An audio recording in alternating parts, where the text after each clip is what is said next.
Well, driverless cars will be on East Tennessee roads in the not so distant future. Testing is actually going on right now in Oak Ridge, and Knoxville preparing its infrastructure to handle them. 10 News reporter Sean Franklin has the story tonight.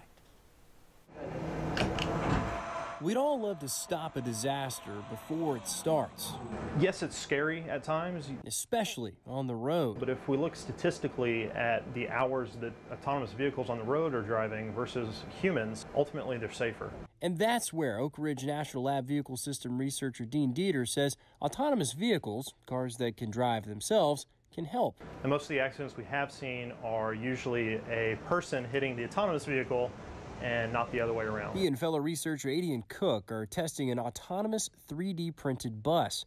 It can drive around and avoid humans or other objects using sensors that shoot out lasers and radio waves. Just like a human would, it comes upon a situation, it takes in all the different sensor data, and then after it looks at all that sensor data, it decides, okay, here's what I'm going to do based on my environment around me, just like you and I do. Knoxville Traffic Engineering Chief Jeff Branham says the advanced technology could mean less time spent in traffic.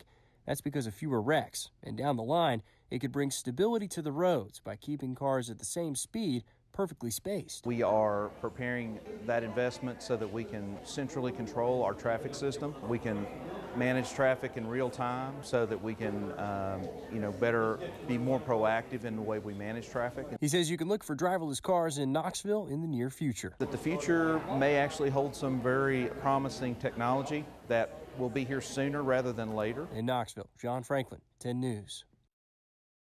And he also says the big hurdle with the technology is shrinking it down to fit inside of cars and making it cost effective as well.